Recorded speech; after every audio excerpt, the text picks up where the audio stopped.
Welcome, my friends of the interwebs, or should I say, welcome, my political friends of the interwebs. I'm not even going to cut that. Welcome, my political friends of the interwebs.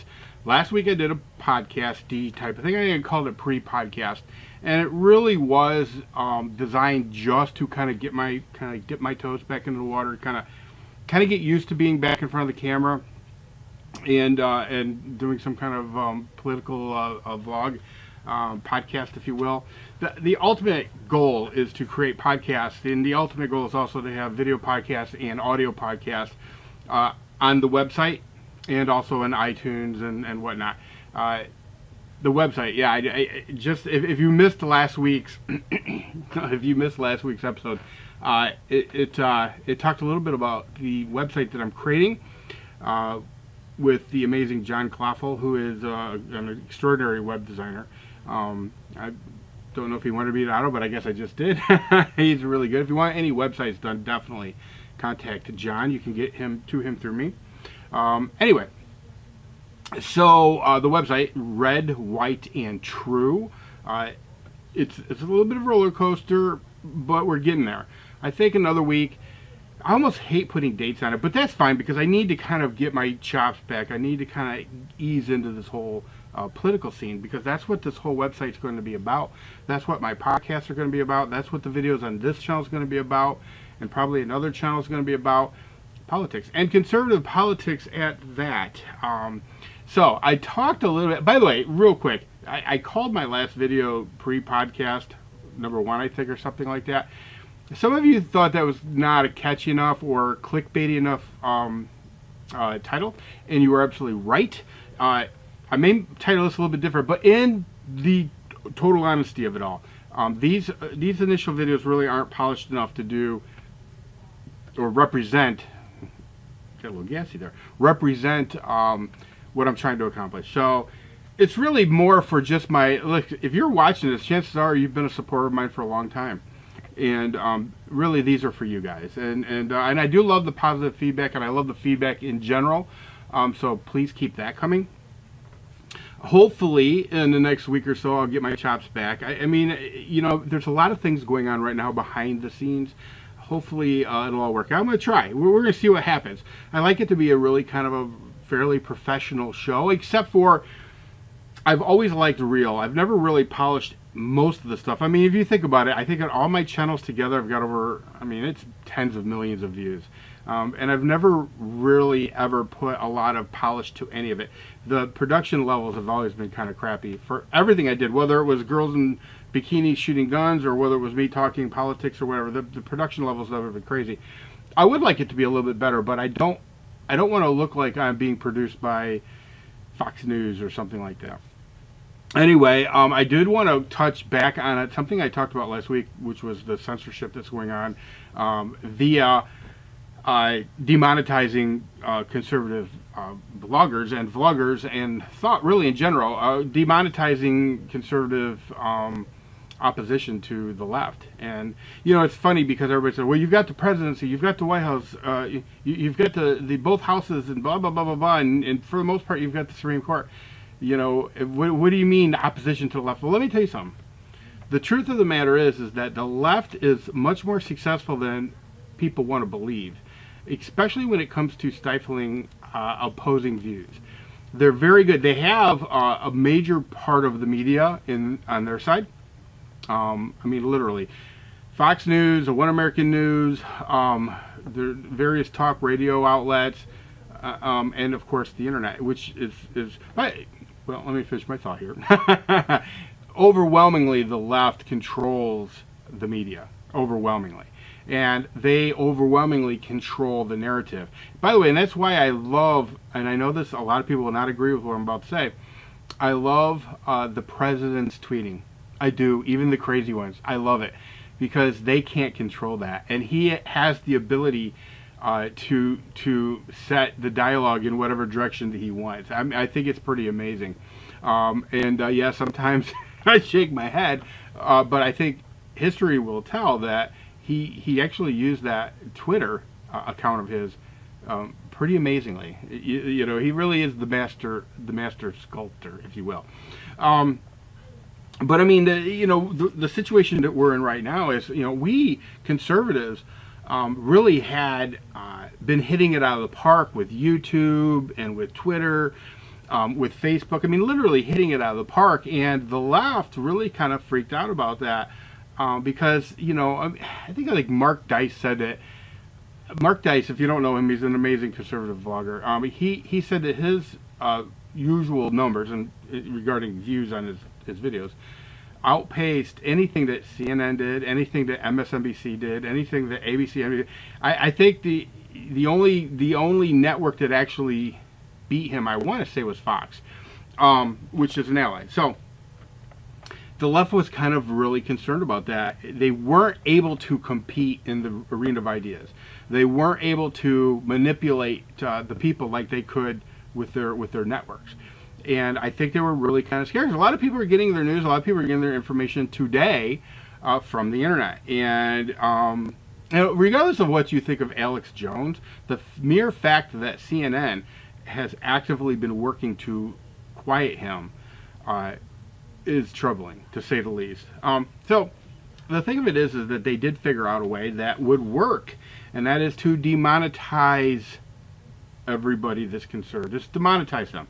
Literally make it impossible for them to run a show. Because a lot of people don't really understand that, it does take money to produce content. If you're just a hobbyist and you got a little camera and ain't no big deal, and it's not, and you're only going to be doing this every now and again, then sure, it's something you can do as a hobbyist for free. But if you're serious, if you really are serious about creating a fan base and creating a platform for yourself, it takes money. I mean, this microphone is a good example. It's the Rode Podcaster.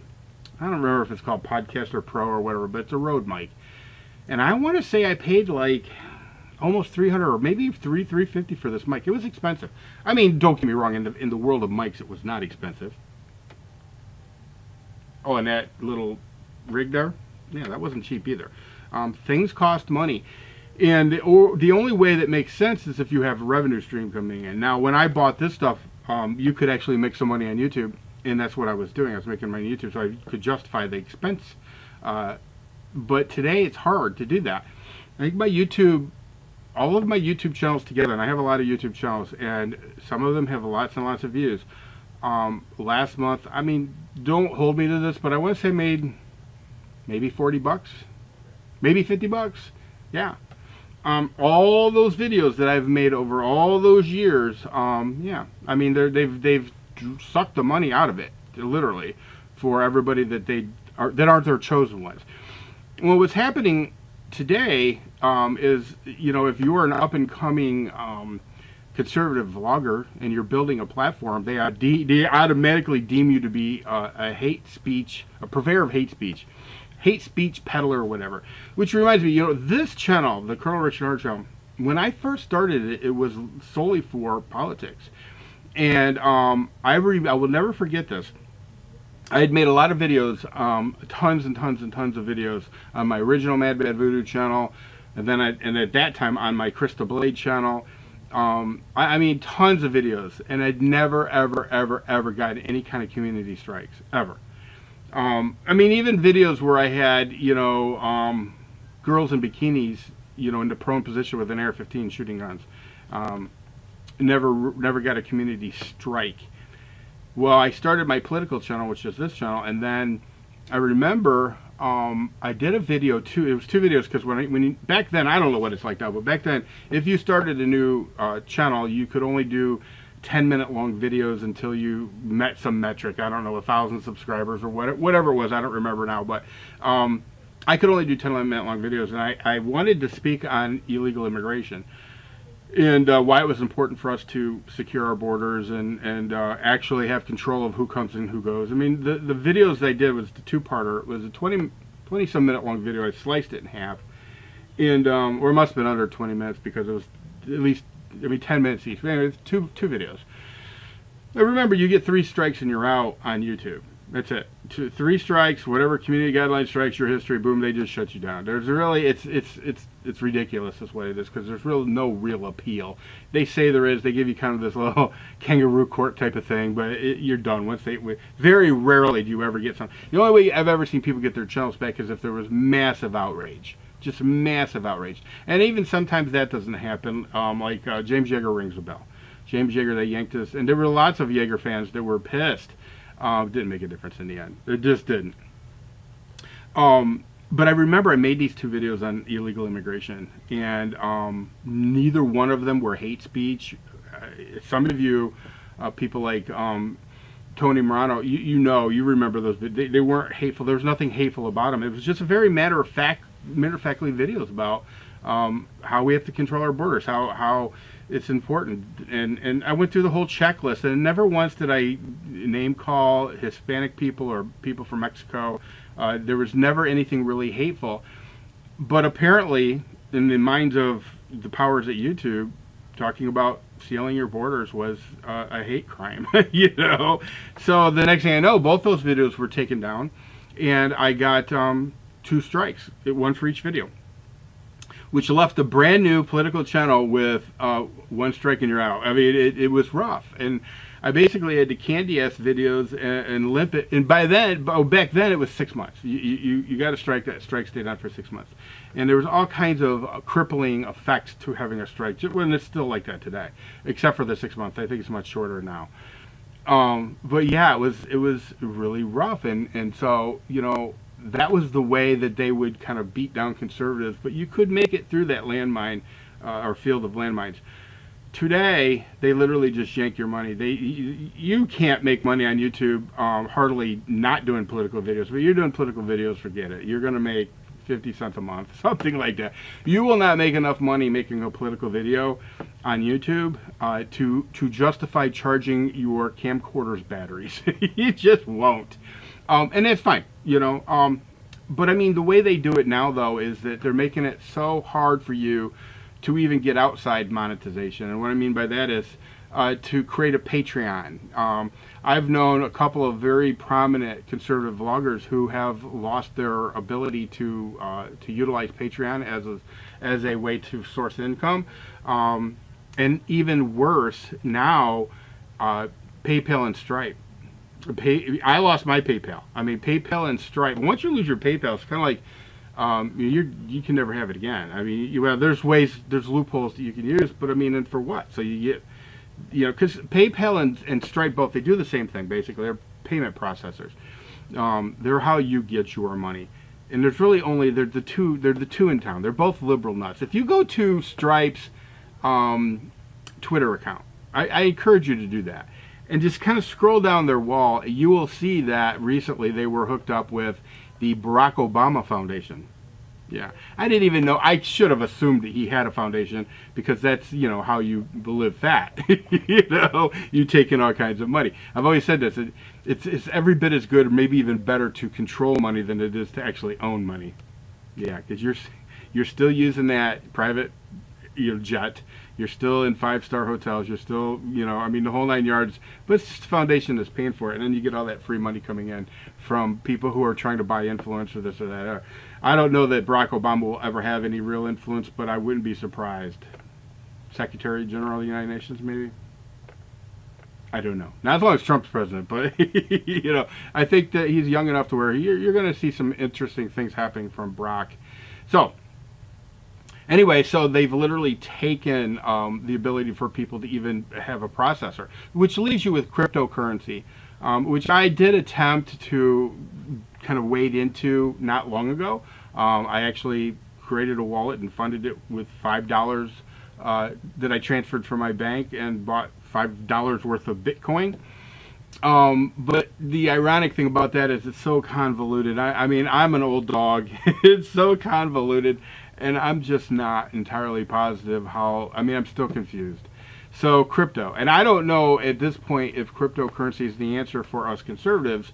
I think it may be for a lot of conservatives. You only get, well, there's a vlogger named Goldie. She's a female Canadian vlogger, amazing vlogger, amazing nationalist, pro-Canada, conservative, anti-crazy immigration policy, basically the polar opposite of Justin Trudeau. She lost all of her monetization avenues, and all she's left with is cryptocurrency. And I don't know how that's working out for her. I'm going to keep an eye on it, but yeah. I'm going to have a link below to a guy who, John Claffel actually sent me this video, and it's so worth watching. If you're confused as far as the whole monetization and why this is important and why this is literally an affront, I'm going to get to that in a little bit, but an affront to our freedom of speech as conservatives, this video does a very good job of explaining why this is a big deal. And I think it's going to take Trump to kind of straighten it out. And I hope and pray that that's what happens. And I wouldn't be surprised if he didn't straighten it out. Because ultimately, in the end, if they suck the money out of, or they suck the financing out of conservatives, we've got no voice. Here's the thing. And this is my opinion. You can chime in if you want. Okay? But they were losing the debate. They were losing the debate, and they knew it.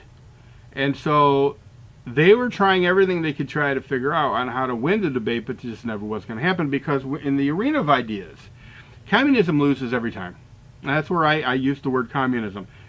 Not going to back down from that. Okay? That's the direction. That's the trajectory that the left has, and they've always had that. Always. I find it kind of ironic that they've got this narrative now that Trump's in bed with Putin, blah, blah, blah, blah.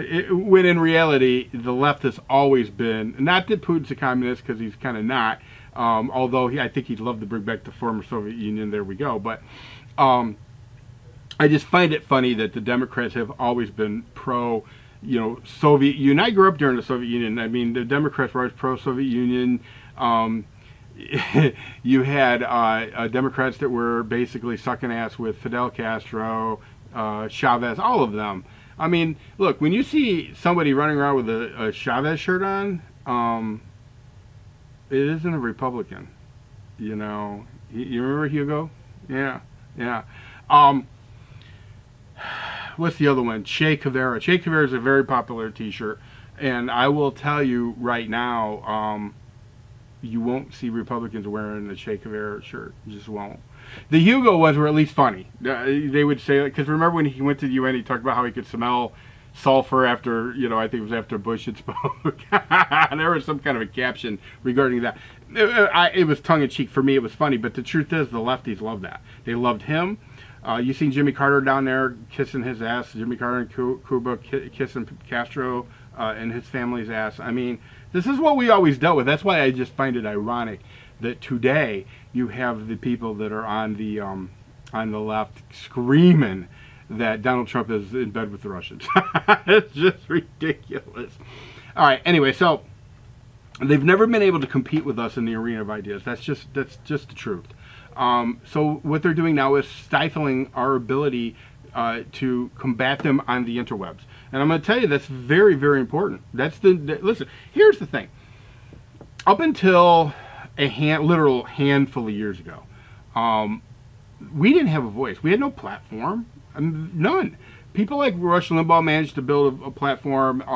A couple of other conservative voices built a platform.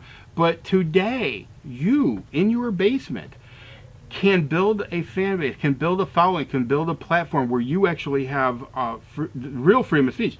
You literally own the printing press, if you will. And that's what we have to protect. And that's what they're trying to crush. They're literally trying to crush that. Mark my words. That's where this is going. They do not want you to have a platform. They do not want you to be able to build a fan base. Like I said, Mark Dice blows them all away. And he's not the only one. But the truth of the matter is, they hate that. They can't compete with that. The only way that they can compete with you is to shut you up. There goes the money issue. And when you watch that video, I think that you'll have a much better understanding. I look at myself as a big team. I mean, I'm not the oracle. If I see somebody that has something to say that's important, I will share it with you. Which brings me to this. Share my videos. A lot of people want to know how they can help me. Share my videos. Share it to your Twitter. It's easy. The share features are right there. Share it to your Facebooks. Help get the word out. And I'll tell you, I'm going to fight this battle. And I'm not even going to tell you how much money I'm spending, but you know, building a website, a real legit website, is not cheap. And but I don't care, because if people like me don't get into the, I mean, literally jump in with both feet, I'm not sure that we're going to have this platform for many more years. Look, I think they're making a big push right now before the midterms, but just wait and see how they try to turn the juice off from conservative speakers ramping up into the next presidential election. I mean, it's going to be mind-boggling. And right now, it's kind of like, if we don't band together, if we don't make our voices heard, if we don't get into the game, we're screwed. That's why I'm jumping in. That's why I'm spending my money to try to make this thing happen. Because I'm not going down without a fight. I'm not. I put myself on the sidelines for 8 years when Barack Obama was president. And I just can't do it anymore. I'm too old. I can't weather this storm. I'm not young enough. I'm not healthy enough. Which reminds me, I do want to talk a little bit about my health. That's the only caveat that I have going forward. Tomorrow is Monday the 30th. And I did have some testing recently. I had a colonoscopy, which they took out 4 polyps and sent them off to the lab to see if they were cancerous. And then I had some suspicious cells removed from my esophagus. They went both directions. You know, those of you who know what I'm talking about, it was rough. But they removed they biopsied some suspicious cells, so we'll see what happens. I'm very optimistic. But yeah, I mean, I'm closer to the end than I am to the beginning. Let's just put it that way. Hopefully the news tomorrow is good.